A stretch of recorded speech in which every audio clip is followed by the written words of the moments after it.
Olá, gente, boa tarde. Estamos aqui de novo na tentativa de gerar essa transmissão para os amigos do Centro Espírita A Caminho da Verdade, de Fortaleza. E estou aí a aguardar a presença de vocês, a presença das amigas e dos amigos. A proposta desta tarde é falarmos sobre anjos de guarda, espíritos protetores, familiares ou simpáticos, que é um tema que está previsto em O Livro dos Espíritos. Olá, Paulo, boa tarde. O Paulo Tadei chegando aí. Um livro que está inserido em O Livro dos Espíritos, uma parte que está inserida em O Livro dos Espíritos, no capítulo que trata da intervenção dos espíritos no mundo corporal. Nós estamos nessa perspectiva. Olá, olá, olá, olá, tudo bem? Vocês estão aí na minha página ou vocês estão na página do Centro Espírita Caminho? Um bocado de gente aí, eu acho que é da minha página, né? A Augusta, a Edna, a Iani chegando também. Nós estamos fazendo a transmissão para os amigos do Centro Espírita A Caminho da Verdade, lá de Fortaleza. Um tema que é pensado lá de O Livro dos Espíritos, que trata da especificidade de anjos de guarda, espíritos protetores, familiares ou simpáticos. Um tema que acaba sendo, para muitas pessoas, de interesse, sobretudo porque a gente acaba, muitas vezes, lidando com os espíritos sem estabelecer distinção, né, entre as categorias de espíritos, entre as suas especificidades. E a não compreensão dessas distinções termina, muitas vezes, por nos sujeitar ou sujeitar muitas pessoas a alguns reveses, né, no trato com os espíritos. Pois é, está na minha página. Pois é, pois é, pois é. Era para estar lá na página do Centro Espírita A Caminho da Verdade. E eu não sei exatamente o que foi que aconteceu aqui. Eu tentei fazer essa transmissão lá e não consegui. Então, vamos tentar fazer o seguinte. Celeste, um bocado de gente entrando aí. Eu vou tentar avisar os amigos para acessar minha página.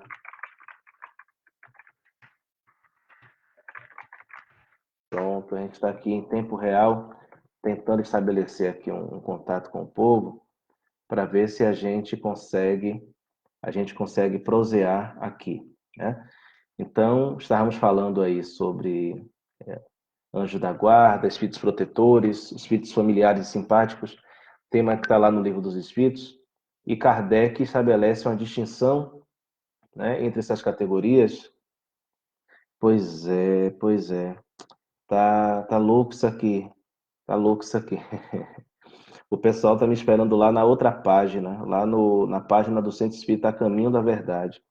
Eu não sei se vocês têm a possibilidade de acessar lá e a gente estabeleceria o contato através lá do link deles, né? Muita gente entrando aí, a Mônica, a Wilca, a Tereza, Ferraz. Muito bem, boa tarde, minha amiga. Boa tarde para vocês todas e vocês todos aí. Eu vou disponibilizar para vocês aqui. Eu vou pegar a página do Centro Espírita e vamos ver se a gente consegue acessar por lá, tá bem? Se não der certo, a gente volta para cá. Eu vou enviar de novo para vocês aqui. Pronto, está aí para vocês o comentário. Então, dá um pulinho. Samuel. E aí, Samuel? Mantenho aqui ou a gente vai para lá, Samuel? A gente vai para lá para a página do centro. Diga aí para mim o que é que a gente faz para que a gente possa bater um papo aqui. Vai ser um papo, não vai ser um papo demorado. Eu acho que essas lives têm que ser curtas, né? Arlene aí dizendo, Pedro, olá Arlene, estou te vendo por aí também. Então, Maria entrando. Me diz aí, Samuel, o que é que você pretende para que a gente possa dar sequência aqui ou aquelas pessoas que tiverem interesse se encaminharem lá para a página do Centro Espírita A Caminho da Verdade, que eu coloquei aqui, cujo link eu vou colocar de novo aqui embaixo, que era o lugar pronto. Então é aqui mesmo, né? Então a gente bateu um papo rápido sobre esse tema, anjos de guarda, espíritos protetores, familiares ou simpáticos. Kardec vai estudar esse tema em O Livro dos Espíritos, a partir da pergunta 489, vai fazer uma série de interrogações aos espíritos sobre esse tema, e naturalmente o primeiro ponto de análise que ele vai estabelecer é sobre aqueles a quem chamamos de espíritos da guarda ou espíritos protetores. E o Kardec deixa claro, os espíritos deixam claro, juntamente com Kardec, que os nossos anjos da guarda, aqueles a quem assim podemos chamar, eles são necessariamente espíritos com propósitos superiores em relação a nós. E aqui há um ponto interessante a se considerar, né? A gente costuma pensar que essa categoria de espíritos, os que são responsáveis, digamos assim, pela nossa encarnação, aqueles que nos acompanham, são necessariamente espíritos superiores dentro daquela classificação da escala espírita que Kardec propõe, né? Mas o fato de se dizer que eles são superiores a nós não significa que eles sejam superiores conforme aquela qualificação, né? Ou seja, é, é, eles, para serem nossos protetores, para serem nossos guias, nossas referências, eles têm que estar, claro, mais adiantados do que nós, eles têm que ter mais compreensão, ter mais clareza do que nós, mas não necessariamente superiores como se estivesse lá no topo, né? Aquele quase topo lá da escala que nós conhecemos. Por quê? Porque há pessoas e pessoas, e assim como há pessoas e pessoas, há espíritos e espíritos. E conforme seja a característica de cada indivíduo, da existência, né, daqueles a quem se vai proteger, naturalmente se vinculará a alguém, né, um espírito, com características adequadas, suficientemente adequadas para conduzir a existência daquele indivíduo. São espíritos que se ligam a nós para estritamente nos proporcionar o bem, né? A finalidade de ser, o objetivo de estarem junto a nós é para que nos conduzam ao bem, né? Como eu disse, muitas vezes são eles que presidem a nossa reencarnação, ou seja, eles nos acompanham antes, né, de reencarnarmos, tenhamos ou não a encarnação planejada. Isso é um tema polêmico no meio espírita, mas eu insisto em dizer que nem toda reencarnação é planejada, né? E mesmo as que são planejadas, o são de forma diferente, são critérios diferentes, características diferentes, pode ser objeto de outro bate-papo nosso, em outro momento, mas eles nos acompanham, né, antes de reencarnarmos, nos acompanham no estado de encarnação e velam pela nossa felicidade. Mas de uma forma bastante diferente do que muitos supõem, né? Até por uma falta de compreensão daquela pergunta do Livro dos Espíritos que propõe assim: os espíritos interferem em nossas vidas? E eles respondem assim: sim, muito mais do que supondes. Por vezes somos nós que vos dirigimos, né? Na verdade, o que os espíritos querem dizer, a palavra dirigir não significa manipular ou controlar, mas indicar caminhos. Frequentemente são eles que nos indicam o caminho.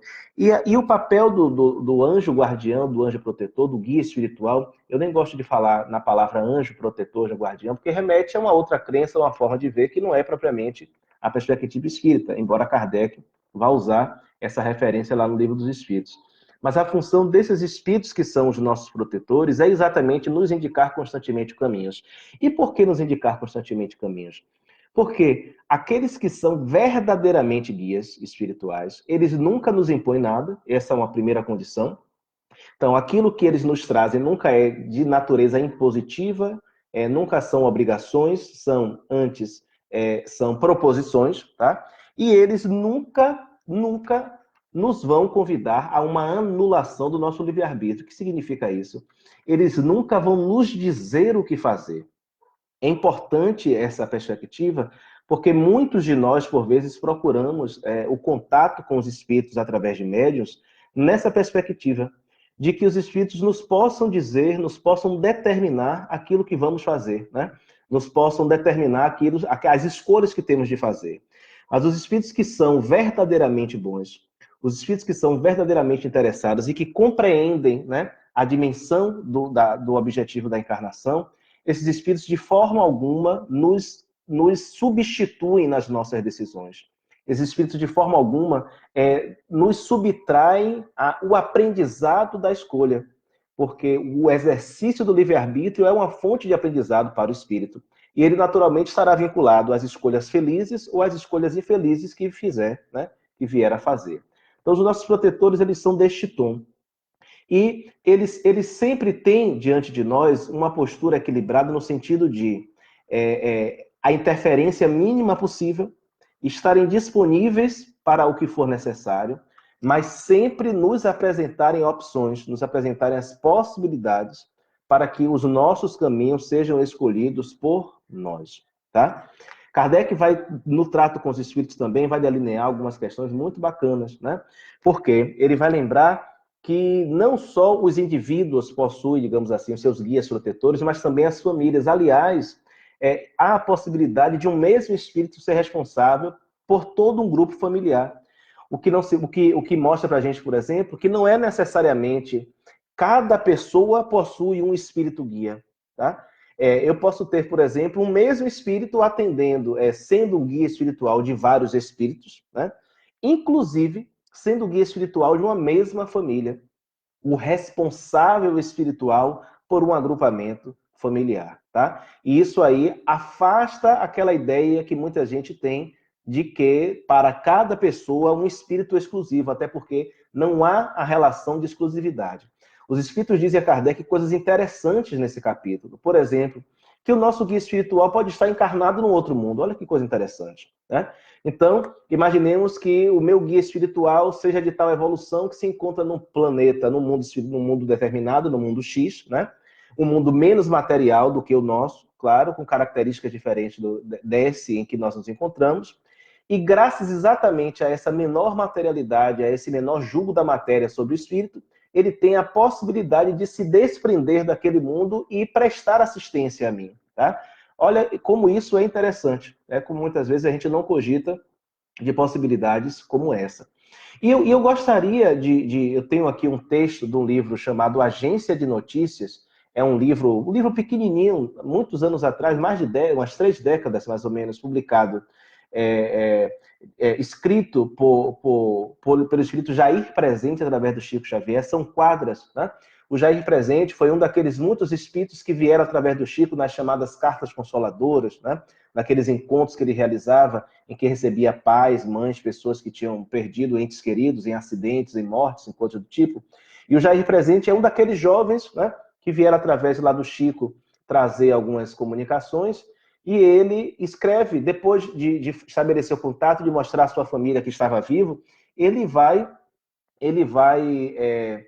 escrever alguns livros. E esse livro é um livro de quadros chamado Agência de Notícias, em que ele fala de forma bem interessante, às vezes jocosa, ele vai trazer o caso de Vitorino, né? Que tem um pouco a ver aqui com essa relação, esse papel que os guias espirituais desempenham ao nosso lado, ao lado de todas as pessoas. Olha o que diz aqui o Jair Presente. Caso de Vitorino. Disse o guia, Vitorino, a mais importante norma de sublimar a existência é a nossa própria reforma. Não se descuide, ainda agora, ouça o aviso do além. Ninguém consegue elevar-se sem renovar-se no bem. Respondeu o interpelado, humilde e baixando o olhar. Repito-vos, caro guia, eu prometo melhorar. Muito embora Vitorino fosse ao grupo de oração, fora do grupo era ele a própria contradição. Negociando ouro e joias, bebia sempre onde ia. Transtornado, de repente, insultava e discutia. Mantinha a esposa e 2 filhos, no entanto, chegando em casa, era um ébrio renitente, mostrando os olhos em brasa. Espancava a companheira, pobre louco em desatinos. Em seguida, ao quebra-quebra, espancava os 2 meninos. Ameaçava os parentes, rixava por frase à toa. Chegando à noite das preces, parecia outra pessoa. No grupo, o guia amoroso continuava a falar. Vitorino respondia, eu prometo melhorar. No outro dia, a mesma nota era a pessoa insegura. Bebia constantemente, quase atingindo a loucura. Vitorino possuía outra casa e outra mulher, gritando para os vizinhos, tenho a vida que eu quiser. Essa infeliz criatura, se o bebum aparecia, também sofria humilhada, injúria e pancadaria. A essa mulher, segunda-feira, ele chamava de Estepe. Era uma jovem doente, magrinha que nem ganzepe. Chegando à noite das preces, eis o guia aconselhar. Ele, porém, só dizia, eu prometo melhorar. Mas os anos transcorreram aos tragos sem intervalo. Assustado, certa noite, viu a morte a procurá-lo. Todo encolhido no leito, sofria grande aflição, terríveis e fortes dores em torno do coração. Ele pediu: morte amiga, deixe-me sarar, deixe-me, quero sarar. Se tenho errado no mundo, eu prometo melhorar. Disse a morte: não se queixe. Entenda, prezado amigo, não me venha com promessas, seu caso agora é comigo. Você teve muitas chances, muito dinheiro e conforto. Você continua vivo, mas o seu tempo está morto. Vitorino, estarrecido, notou a morte ao seu lado. Depois, em breves momentos, estava desencarnado. No outro dia, grande enterro, descia por Flória Rampa. E duas mulheres tristes chorando na mesma rampa. Olha que bacana aqui esse poema, né? Do Jair Presente, através do Francisco Cândido Xavier, nesse livro, Agenda de Notícias, em que ele demonstra aqui o trabalho paciente do guia, né? O guia, eu até costumo dizer que as pessoas se referem ao amor das mães como o maior amor do mundo, né? Como o maior amor que se pode ter por alguém, mas eu lhes confesso que, no meu sentir, na minha percepção, o amor que a gente pode ter mais próximo do amor de Deus é exatamente o amor dos guias, né? É um amor que não violenta, é um amor que não subjuga, é um amor que não é apaixonado, é um amor que compreende e que está sempre disposto ao lado para ajudar e mesmo quando não acolhido, sabe esperar, porque os guias entendem que há o tempo de cada um, há o tempo do florescer de cada experiência, de cada aprendizado, de cada amadurecimento. Por isso que os guias nada impõem. Se os seus protegidos recusam os conselhos, recusam as advertências, eles pacientemente continuam seu trabalho, né, esperando que o amadurecimento se dê, esperando que cada um encontre o seu próprio tempo, no tempo da existência, e entendam e se encaminhem e busquem, de fato, novas perspectivas para o seu existir, tá? Mas, de forma alguma, se substituem à vontade do outro, impõem e trazem qualquer tipo de condicionamento. Há uma outra classe de espíritos, e eu vou daqui a pouco ler as palavras de Kardec, que é a dos chamados espíritos familiares, né? Os espíritos familiares não são propriamente espíritos de familiares nossos, né? Não são espíritos de pessoas de nossa família que desencarnaram e que voltam a nos ajudar. Mas são espíritos que, menos evoluídos do que os chamados guias espirituais, e às vezes em grau de evolução muito próximo ao nosso, se situam ao nosso lado para prestar algum tipo de auxílio nas questões do dia a dia, né? Nas demandas do dia a dia, como o caso de um amigo. Eu tenho um amigo que me contou, certa feita, que ele e a esposa estavam muito aperreados, usando aqui uma linguagem bem baiana. Pois Tereza, lembrando aqui, né, que o Jair Presente desencarnou no incêndio do edifício Joelma. Eu não lembrava desse detalhe. Você está certa, Tereza. É isso mesmo, né? Foi naquele caso lá, que é retratado, inclusive, em documentário, em filme, que o Jair Presente desencarnou.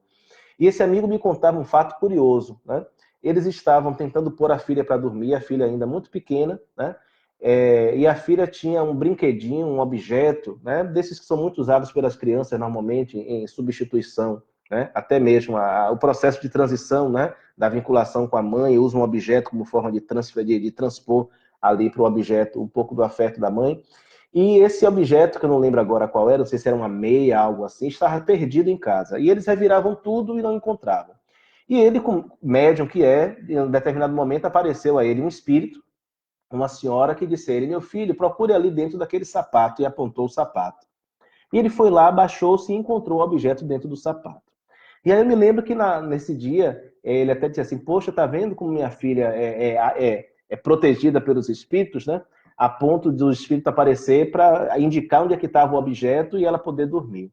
E aí eu fiquei refletindo naquele momento não disse nada a ele, né? Não julguei interessante dizer, mas não necessariamente o fato de aparecer um espírito para indicar uma questão daquela, uma questão comezinha do dia a dia, significasse que se tratava de uma criança especial. Claro, para pai e mãe, todo filho é especial. As minhas filhas também são especiais, quem quiser que diga o contrário. Mas não é por isso especificamente. É porque aquele espírito, certamente, um espírito familiar, tá? Um espírito que estava ali no dia a dia, atento às questões comezinhas do dia a dia, as questões, né, que estavam implicadas ali, não teve nenhuma dificuldade de se apresentar e apontar onde estava o objeto, porque aquilo era fruto também, né, aquilo era algo importante para aquela criança e para a saúde daquele lar. Então, os espíritos familiares, eles têm essas características, né? Eles não são tão evoluídos quanto os espíritos guias. Aliás, lá no comentário à questão 514 do Livro dos Espíritos, Kardec vai fazer um resumão, né? Alguns comentários sobre essas categorias de espíritos. Ele vai dizer assim, olha, o espírito protetor, anjo de guarda ou bom anjo, é o que tem por missão acompanhar o homem na vida e ajudá-lo a progredir. É sempre de natureza superior com relação ao protegido. Veja, natureza superior em relação ao protegido. Porque, eventualmente, imaginemos o seguinte, nós podemos nos converter em guias espirituais.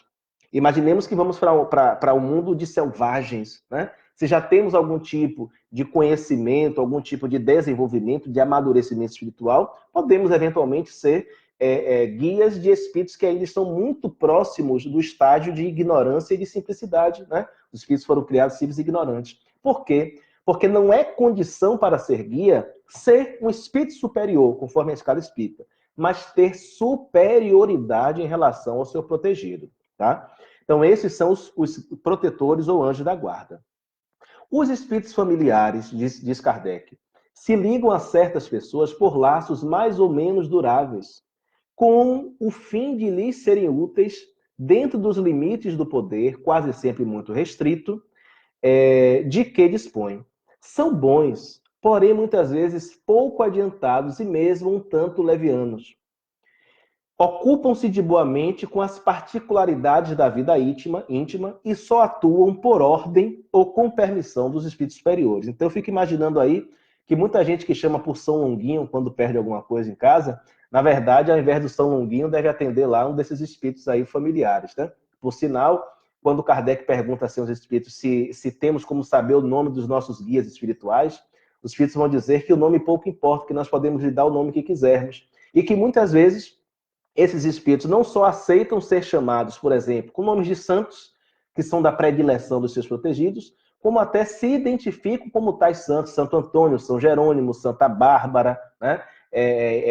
Nossa Senhora de Fátima, para terem, inspirarem um respeito junto aos seus protegidos, porque para eles o nome pouco importa, tá? E que muitas vezes até podem tomar o nome de um grupo de espíritos ao qual se liga. Por exemplo, como a gente sabe, né?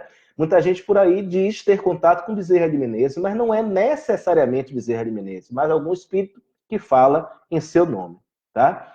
Olá, muita gente entrando aí, Márcia, Janilde, Adriano, Tássia, sejam bem-vindos todos, Guilherme também.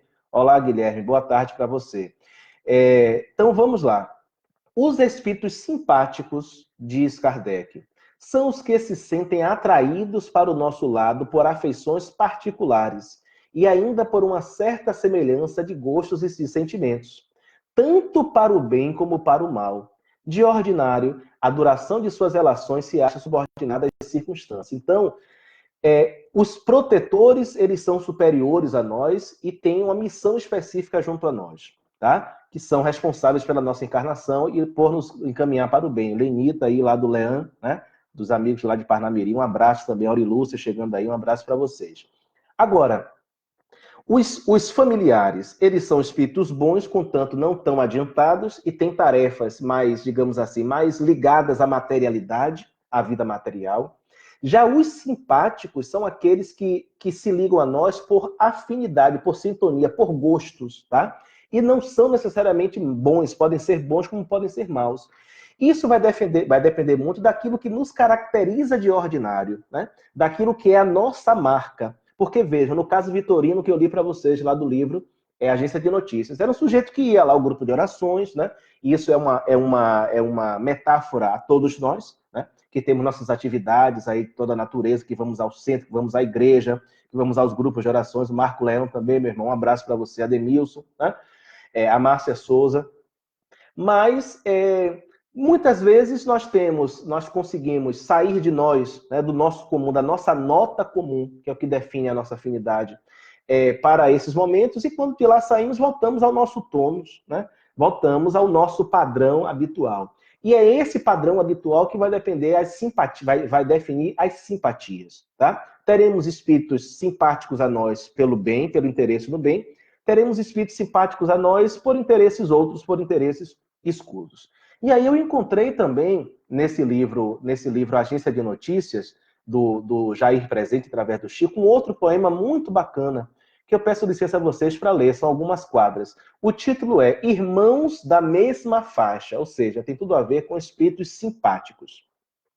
Diz o Jair Presente: era um hábito sem pausa. Fosse ilusão ou capricho, o médium Joaquim de Souza curtia o jogo do bicho. Não era pessoa falsa, não era mau companheiro. Demonstrava apenas fome de dinheiro e mais dinheiro. Na manhã de cada dia, em pensamento profundo, perguntava a irmão Rosalvo que lhe fora irmão no mundo. Que bicho teremos hoje? Após o ligeiro intervalo, a voz do irmão respondia: pegue o camelo e o cavalo. Joaquim seguia o conselho, promovia grande aposta. Depois vinha o resultado, grande soma por resposta. Chegava a manhã seguinte, concentrava-se com fé. E hoje o irmão sugeria: pegue a cabra e o jacaré. Na manhã imediata, Joaquim regressava à treta. E hoje o irmão informava: pegue o tigre e a borboleta. Meses e meses passaram. Joaquim tinha um ouro à vista, embora médium subira a grande capitalista. Certa manhã, disse a voz: Joaquim, melhore o seu taco, entregue tudo o que tenha no peru e no macaco. Joaquim atendeu de pronto, pois as somas que ajuntara nos dois bichos referidos que a voz do além lhe apontara. Nesse dia, entrou em prova. Com grande consternação, viu que os bichos não vieram, vieram gato e pavão. Joaquim errava magoado da sala para a cozinha. Estava pobre, perdera a fortuna que detinha. Ansioso foi ao quarto, entrou em prece e pediu: Irmão Rosalvo, esclareça, o que foi que você viu? Atenda, peça socorro, fale, irmão, pois estou fraco. Por que o gato e o pavão, sem peru e sem macaco? A voz, porém, lhe explicou: não sou seu companheiro, não sou seu irmão Rosalvo, eu sou a mãe do banqueiro. Meus irmãos, temos na terra um trio de ferro e fogo. Tem 3 nomes conhecidos: ambição, cachaça e jogo. Olha que coisa bacana, né? Olá, meu amigo Marcos, um abraço para você também, Helder, Janine, Vitória, Célia, Maria Giacomin, também acessando aí. Esse poema aí, esses versos, essas quadras aí do Jair Presente são muito bacanas, né? Vamos falar exatamente aí dessa questão da simpatia, de espíritos simpáticos, né? O exemplo aí do Joaquim de Souza, que embora médium e de faculdades, né, que lhe permitiam uma clareza de percepção, ele, ao invés de trabalhar no bem, buscou naturalmente se enriquecer aí através da aposta no jogo do bicho, como está colocado. E os espíritos, né, especificamente o seu espírito, o seu irmão desencarnado, lhe soprava, né, lhe dava os palpites e ele foi ajuntando riqueza. Um bom dia, quem se apresentou para dar sugestão foi a mãe do banqueiro, né? Porque se ele, como apostador, tinha quem lhe velasse pelos interesses, o banqueiro também tinha quem velasse pelos seus. Então, era mais do que justo que ele sofresse aquele tombo, considerando que ele havia burlado ali as regras do jogo, né? Ele estava colando, podemos dizer assim. De forma que a ideia de simpatia, ela vem muito ao encontro disso que eu estou dizendo, né? O que é que nos determina no dia a dia, né? Quais são as marcas, quais são os nossos traços, né? Quando a gente pensa aí em rede social, né? O que é que a gente costuma postar, o que é que mobiliza o nosso interesse no dia a dia de forma mais objetiva? É esse tipo de espírito que a gente vai atrair, né? Os espíritos que estão vinculados àquilo que pensamos, àquilo que queremos, àquilo que define as nossas notas comuns. Kardec prossegue aqui no comentário da questão 514 de O Livro dos Espíritos. O mau gênio, né, é um espírito imperfeito ou perverso que se liga ao homem para desviá-lo do bem. Então, olha que é uma gradação. Os espíritos protetores, os guias espirituais, né, os espíritos familiares, os simpáticos, que podem estar vinculados a nós, mas terem boas ou más intenções, e aqueles que são verdadeiramente mal intencionados, aqueles que nos querem trazer algum tipo de malefício. Obram, porém, por impulso próprio e não do desempenho de missão. O que significa dizer isso? Não há nas leis divinas a previsão de alguém, de espíritos que nos tenham que trazer o mal, tá? Não é da lei de Deus a existência de espíritos que nos queiram levar ao mal, que nos queiram tentar, entre aspas, para o mal. Nós os atraímos ou nos vinculamos a eles em função de compromissos do presente e do passado, e eles, por livre e espontânea vontade, é que se colocam ao nosso lado com esse objetivo. A tenacidade da sua ação está em relação direta com a maior ou menor facilidade de acesso que encontre por parte do homem, que goza sempre da liberdade de escutar-lhe a voz ou de lhe cerrar os ouvidos. Então, gente, esse capítulo aqui do Livro dos Espíritos, que vai desde a pergunta 589 até, meu notebook aqui está um pouco lento, até a pergunta 528, se não me falha a memória, 529, trata desses espíritos dentro do macro capítulo da intervenção dos espíritos em nossas vidas, e vale a pena a gente refletir sobre isso, até para que a gente possa espancar, né, um pouco aí afastar um pouco o pensamento mágico, que sobretudo em tempos de pandemia existe muito, tem vigorado muito, tem se espalhado muito entre nós, né? Os espíritos não substituem os nossos esforços na vida. Os espíritos não nos comandam, a menos que nós nos sujeitemos a isso. E aqueles que se prestam a nos comandar não são espíritos bem intencionados. Não são espíritos superiores, vamos dizer assim. Podem até ter boa intenção, mas não são espíritos superiores. Porque aqueles que são verdadeiramente esclarecidos não desejam nos controlar, não desejam nos manietar, não desejam nos manipular. Desejam, sim, que nós tenhamos a capacidade, desenvolvamos a capacidade de autonomia para que livremente tenhamos a possibilidade de escolher os nossos caminhos e, consequentemente, colher os frutos das nossas escolhas. Porque se são outros que escolhem por nós, que responsabilidade temos em relação a isso, né? Agora, se somos nós que escolhemos, se as escolhas são boas, as consequências serão boas e nós colheremos os frutos doces dessas escolhas. Se as escolhas são infelizes, também nós seremos responsáveis e colheremos os frutos amargos dessas escolhas. Mas seremos sempre nós os responsáveis. Temos espíritos a nos secundar os esforços sempre. Quaisquer que sejam nossos esforços, quaisquer que sejam as nossas intenções, tá? Sempre teremos os nossos guias, o nosso guia espiritual disposto a nos ajudar silenciosamente e temos a possibilidade de buscá-los constantemente pelo pensamento, né? Pela nossa vontade, eles estão à disposição. Teremos espíritos familiares também vinculados a nós, interessados em nossa felicidade. Teremos os simpáticos, tá? Seja para o favorecer o bem, seja para favorecer para ações infelizes. E também teremos aqueles interessados em nos proporcionar o mal. Porém, diante de tantas possibilidades, somos sempre nós o centro de nossas vidas. O que significa dizer isso? Se as nossas escolhas gerarem frutos bons, nós seremos os responsáveis. Frutos ruins, também nós seremos os responsáveis.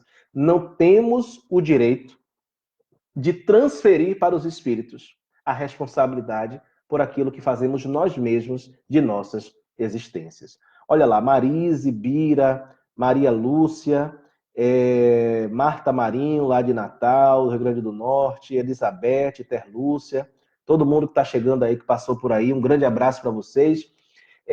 Eu não gosto de fazer essas lives muito demoradas, eu acho que a gente não tem que reproduzir um modelo de palestra de 1 hora.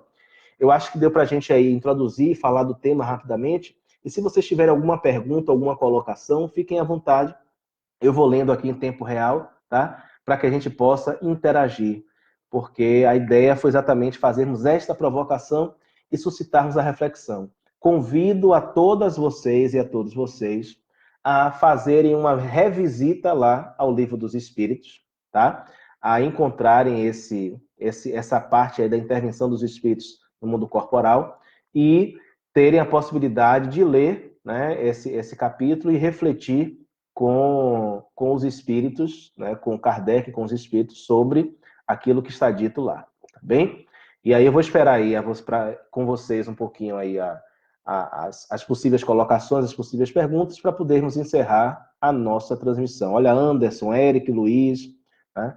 Um abraço para vocês todos que estão transitando por aqui. Nós não tínhamos a pretensão de fazer essa transmissão da nossa página, era para ser lá através da página dos amigos do A Caminho, na verdade, de Fortaleza, mas tivemos aí alguns problemas técnicos e penso que a finalidade está sendo alcançada. Maria Margarida de Duque de Caxias.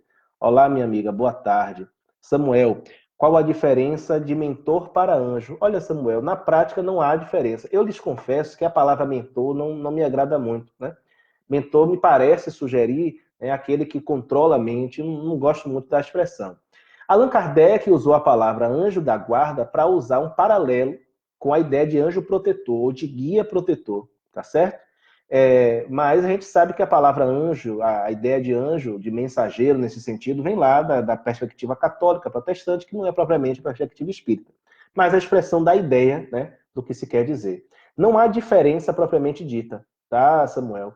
Eu já vi algumas pessoas tentando fazer a ginástica intelectual para estabelecer distinção, mas a ideia é a mesma. Queremos chamar de mentores a esses que são os guias, nossos guias espirituais. Os trabalhos também têm os seus orientadores. Eu vou dizer algo que eu acabei não dizendo na live. A Ivone Pereira, por exemplo, ela dizia o seguinte, né? Que Charles que foi quem a gente conhece mais de perto, orientando, que foi o controle lá da sua vida, Charles não era o seu guia espiritual. Ela dizia assim, olha, nem Charles nem Bezerra eram os meus verdadeiros guias espirituais. Eles são espíritos que, por muito me amarem, estavam colocados ao meu lado. Mas o meu guia espiritual era um egípcio. E ela disse que já tivera contato com ele, mas que o Charles, por ter vinculação afetiva com ele e o Bezerra, assumia uma tarefa mais de ponta, digamos assim. Era um espírito familiar numa categoria um pouco melhorada, vamos colocar dessa forma. E eu tenho para mim, essa é uma teoria minha, uma especulação minha, que da mesma forma como o Charles não era o guia espiritual, por exemplo, da Ivone, o Emmanuel não era propriamente o guia espiritual do Chico Xavier. Era um espírito colocado numa situação muito parecida ao do Charles junto à Ivone, uma espécie de controle da tarefa do Chico, mas não era propriamente o responsável pela encarnação do Chico. Como outros tantos que nós conhecemos por aí, espíritos que assumem tarefas na dianteira junto com seus médios. Eu penso que esses espíritos também estão ali exercendo uma tarefa de crescimento espiritual junto aos seus orientandos, junto a quem eles funcionam como controles. Os espíritos que estão no dia a dia conosco, nas casas espíritas, também estão na mesma situação, tá? Eles não são propriamente espíritos superiores conforme a classificação da escala espírita. Muitos são superiores a nós, mas nem todos. Alguns estão muito próximos de nós no padrão evolutivo. Agora, eles têm uma visão de conjunto melhor do que a nossa, porque eles estão fora do corpo. Eles não estão limitados pela matéria como nós estamos. Por isso, a gente tem que afastar da pretensão nossa qualquer ideia, qualquer tentativa de colocá-los no pedestal e de acreditar que a sua voz, que a sua palavra é irretocável. Não é. Kardec lidava mesmo com aqueles espíritos com quem trabalhou, São Luís, Erasto, Santo Agostinho, Kardec lidava de igual para igual. Não era por qualquer pretensão tola, não. Era porque ele entendia que espíritos, sendo apenas homens sem os corpos, assim como há homens e homens, há e haverá espíritos e espíritos. Muito bem. Raimunda Gesteira, excelente iniciativa. Um abraço, minha querida, para você também. Achei muito interessante essa forma que você trouxe, Maria Lúcia. Bacana esses versos. Eu vou tentar ler mais alguma coisa ao fim aqui do nosso trabalho. Arlene, podemos ter mais de um anjo protetor? Olha, Arlene, eu não sei se a gente teria mais de um guia espiritual como esse responsável pela nossa encarnação. Talvez a gente se ligue a instituições, por exemplo, né? Como a Ivone Pereira dizia, que ela estava ligada ao Hospital Maria de Nazaré, aquele que é retratado lá no livro Memória de um Suicida. Mas não acredito na necessidade de termos mais de um guia protetor. Nós podemos ter outros espíritos simpáticos ao nosso trabalho. Por exemplo, né? Vou dar um exemplo aqui bem pessoal. Eu, por exemplo, eu escrevo, eu faço palestras, eu desempenho outras atividades também como médium. Imaginemos que eu tenha espíritos que simpatizam com cada uma dessas tarefas que eu desempenho e que se vinculem a mim em função da tarefa. Aliás, é outra coisa bacana de se dizer, né? Às vezes a pessoa tem a pretensão de se achar, né? Poxa, o espírito fulano de tal está ligado a mim pelos meus méritos. Não. Nem sempre a ligação é pelo mérito do indivíduo. Aliás, tem várias possibilidades, né? O espírito pode ter aquilo como missão, pode ser uma relação afetiva, como Ivone dizia, que o Bezerra e que o Charles estavam ligados a ela pelos laços de amor. Pode ser em relação ao trabalho. Então, veja, eu desempenho aqui essa tarefa de falar, falo em vários lugares, tenho falado por aí. Aí eu posso ter um ou outros espíritos que se simpatizam com a minha tarefa e que se vinculam a mim em função da tarefa, e não pessoal, Pedro Camilo. Que eu posso, em determinado momento, deixar a tarefa e eles também vão dizer, olha, o que havia de comum entre nós se perdeu, cada um vai para o seu lado, percebe? Então a gente tem que ter essa tranquilidade. Às vezes há espíritos que se aproximam de nós, não por nossos méritos, mas pela tarefa em si, vinculados à tarefa que nós desempenhamos. Cadê Márcia? Quando percebemos que uma pessoa está no estado de fascinação? Olha, a fascinação, Márcia, ela pode ter tanto objetos negativos como positivos, né? A fascinação, eu diria que ela é muito parecida com os processos de psicose, né? No processo de psicose, o indivíduo perde o contato coerente com a realidade, tá? E o fascinado, ele perde a capacidade de percepção das situações esdrúxulas e ridículas em que ele se encontra, tá? O fascinado, ele não é capaz de senso crítico. Ele acredita cegamente naquilo que está posto diante dele, como no processo de paixão. A paixão é um processo de fascinação. Veja um indivíduo apaixonado, né? Julio Iglesias vai cantar, né? Coração apaixonado só escuta a própria voz e ninguém mais. Por mais que a pessoa seja imperfeita, por mais que a pessoa demonstre claramente a quem está em volta as suas más qualidades, por mais que para quem esteja em volta fique claro, patente que aquilo vai dar errado, o apaixonado não consegue, porque ele só vê a imagem que ele projeta. Então, o fascinado é, antes de tudo, alguém que está hipnotizado por uma imagem, por uma ideia, tá? E aí, essa fixação, essa incapacidade de reflexão crítica em relação ao objeto da fascinação é que demonstra o estado de fascinação. Darise, um abraço para você. Cátia Jeremias, Ademilson. Pedro, por quais motivos a dona Ivone se recolheu? Meu amigo, bacana, vamos lá. Se você fala do final da existência, a Ivone Pereira ela teve um pouco de dificuldade de lidar com determinadas mudanças que o movimento espírita vivia, né? Sobretudo com a inserção da linguagem da arte, né? Nos grupos espíritas. Ela dizia que o recurso à arte, da forma como estava sendo feita, né, comprometia, no seu sentir, as características da casa espírita que permitiam, por exemplo, trabalhos delicados com a espiritualidade no campo da desobsessão. Ela foi muito criticada, muito duramente criticada por isso, né? E ela não estava conseguindo acompanhar, lidar bem com essas questões, então ela preferiu se retirar, se recolher, do que permanecer no movimento, trazendo algum tipo de, digamos assim, de intranquilidade, de perturbação, vou usar essa palavra, não seria mais adequado, mas de perturbação um pouco da ordem que estava sendo estabelecida, né? Curiosamente, a gente olha isso no tempo, 40, 50 anos para cá, os trabalhos espirituais de desobsessão praticamente morreram nas casas espíritas, né? Os grupos não se sentem mais seguros, muitos até acham que não devem fazer desobsessão, embora a gente saiba que talvez a terapia espírita por excelência seja a tarefa de desobsessão. Então, eu acho que a Ivone teve uma capacidade de humildade, de lucidez muito boa, né? Ela pensou assim, olha, se é de eu continuar desagradando ou causando problema, ou até quem sabe falando besteira, é melhor que eu me recolha e que deixe o tempo passar. Até porque, gente, o corpo chega a um ponto que não corresponde mais ao espírito, né? Então, essas pessoas também estão sujeitas à ação do corpo, porque o corpo se deprecia e o corpo acaba promovendo ruídos na comunicação entre o espírito e as funções que estão ali postas para ele. Eu acho que a medida de Ivone foi uma medida de equilíbrio, meu irmão. Gislaine, um abraço. Ademilson ainda aqui. Pois é. Então é isso, gente. Se não houver mais nenhuma questão, mais nenhuma proposição, ela, de certa forma, se isolou mesmo, Ademilson. É isso, ela preferiu se reservar. E eu admiro muito a Ivone, né, nesse aspecto. Ter a coragem, porque, olha, não deve ser fácil, né? Eu outro dia estava refletindo, me colocando no lugar da Ivone, né? Eu que sou uma pessoa ativa, que gosto de falar, e me imaginando chegando, talvez na idade dela, com 60 anos, 70 anos, e percebendo que talvez, né, a minha cabeça não consiga acompanhar o mundo que eu vou encontrar daqui a 40 anos, né? Daqui a 30 anos, estou com 38 anos, daqui a 30, 35, 40 anos. Né? Será que eu teria a tranquilidade dela de me recolher humildemente, ou eu me deixaria tomar pela vaidade, né? Pelo orgulho, e continuaria, né? Só para dizer que continuo, né? E, de certa forma, trazendo compromisso para mim, sofrendo o risco de me comprometer com as leis divinas. Né? Então, eu acho que isso tem que servir de reflexão para nós, é algo importante. Fabiola, Rosana, se sintam abraçadas.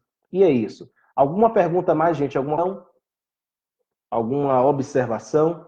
Se não tiver, eu vou tentar concluir com, com mais um texto aqui do Jair Presente. Eu vou escolher. Tem tanta coisa bacana aqui, né? Tantos, tantos poemas muito bacanas nesse livro aqui, Agência de Notícias, que eu estou com dificuldade de escolher um. Eu vou ler o seguinte. Deixa eu ver se aqui que eu mudei a tela, se há alguma observação, alguma pergunta. Raimundo, amigo, já ouvi inúmeras exposições de companheiros estudiosos aos quais respeito, que enfatizam muito o espírito triste que foi Dona Ivone. Vou ver se eu faço algumas lives sobre a Ivone, tá? Comente qual o seu olhar sobre essa questão. A Ivone, ela sofria de depressão. Na verdade, é um tipo de transtorno mental que o meu amigo lá de Campos, dos Goitacazes, Flávio Mussa Tavares, que é psiquiatra, classificou que é a distimia, né? Ela era distímica. O processo de tristeza dela era uma decorrência da consciência de culpa que ela trazia do passado, o fato de ter cometido suicídio. Tanto é que lá no livro Pelos Caminhos da Mediunidade Serena, ela registra que essa tristeza que ela sempre sentiu ao longo da existência foi se diluindo quando da publicação da obra Memória do Suicida. Ou seja, em 56, quando o livro foi publicado, e a partir dali ela foi sentindo a tristeza se diluindo. O que é isso? Um mecanismo consciencial. Ela se sentia culpada pela prática do suicídio, por todo o infortúnio que trouxe para si e para os seus. E quando o livro foi publicado, que passou a semear um bem, ela foi se perdoando do ato, por perceber que aquela experiência traumática agora estava sendo convertida em experiência positiva de aprendizado para as pessoas que tinham contato com a obra. Então eu classifico este processo da Ivone como fruto da consciência de culpa que foi sendo aliviada à medida que o livro Memória do Suicida ia produzindo frutos junto ao movimento espírita. Aurilúcia, estou nessa fase de refletir que o corpo não corresponde mais. Olha, Aurilúcia, e é bacana, mas deixa eu lhe dizer, há tarefas e tarefas, tá? Então, se você não se sente mais habilitada para determinadas tarefas, busque outras, né? Não precisa se colocar inoperante, porque existe sempre o que fazer. A menos que a gente entre num estado de incapacidade absoluta, como não é o seu caso, você está aqui participando conosco. Então, sempre há tarefa para a gente. É como a parábola do semeador, né? O que Jesus vai contar das sementes que produziam a 30, a 60, a 100. O importante não é o quanto se produz, mas que se produza. Então, mesmo que se faça pouco, mas que se faça o pouco que esteja ao alcance. Célia, concordo com você, Silmara, que foi o que Silmara falou. Minha observação é que o Facebook deveria notificar a live. Eu perdi, ó, Silmara. Mas é porque não estava programada, viu, Sil? Não estava programada. A gente ia fazer lá no grupo A Caminho da Luz, A Caminho da Verdade Fortaleza, e acabou acontecendo aqui. Mas eu vou tomar vergonha na cara e vou realizar algumas lives. Tem que saiba uma semanal aqui para os amigos do meu Facebook, da minha página. Célia, concordo com você. Ademilson, muito bom. É isso aí, gente. Então, eu vou terminar. Se realmente não tiver mais nenhum comentário, eu vou terminar lendo aqui mais um poema do Jair Presente, desse livro Agenda de Notícias, tá? Que se chama Petitório. E ele diz assim: Deus nos livre de cair nos esculachos da rua, dos grudes e dos apertos de quantos entram na pua, da jogada que nos faça tombar em vexame ou fria, de tomar um pilecão tendo a barriga vazia. de dar uma paquerada sem apoio no dendém, de companheiro fajuto que faz que vem, mas não vem, de viver em caixa baixa, caindo pelas tabelas, de gatinhas enturmadas sem sabermos quem são elas, de festanças e garrafas onde a gente denota, de gaturamo enrustido que nos desonra a patota, de congesta e de chupão, de caboclo mamador, de pessoa de mão grande, de trombada e suador. Não sei escrever de letra, nem orar como e nem quando. Ouça, meu Deus, o que sinto, e não o que eu estou falando. Que poema fantástico. Eu gosto muito desse espírito. Ele usa termos na época que eram termos de gíria, e aí a gente diz assim, poxa, o Chico Xavier psicografando gírias, exatamente para mostrar isso, que espírito é gente, que os espíritos não deixam de ser quem são quando desencarnam. Ele usa uma linguagem que é jovem para a época, e ele se fazia entender pelos jovens. E nós precisamos disso, precisamos humanizar a relação com os espíritos. Precisamos humanizar a relação com os guias espirituais, com os protetores, com os familiares, com os simpáticos, até mesmo com os maus espíritos, aqueles que nos queiram perseguir. Nós temos que humanizar essa relação. E é essa, então, aí a nossa fala de hoje. Eu agradeço muito a presença de vocês e desejo que Deus nos livre de tudo isso, né? Como diz o Chico César em uma de suas músicas, Deus me proteja de mim e da maldade de gente boa, da bondade de pessoa ruim. Deus nos governe, guarde, ilumine e vele assim. É isso que eu desejo para todos nós nesta tarde de hoje e que o nosso final de semana seja um final de semana de bênçãos, de felicidade. Muito obrigado, gente, pela presença de vocês. Eu vou encerrar o vídeo, mas vou deixá-lo gravado para quem desejar entrar depois na página, vai poder acessar e assistir, se pensar que perdeu alguma coisa boa. Tá bom? Humberto Contreiras, meu amigo, seja bem-vindo também. Fique com Deus. Maria Lúcia, Regina Monteiro, todos e todas. Muita paz. Até a próxima.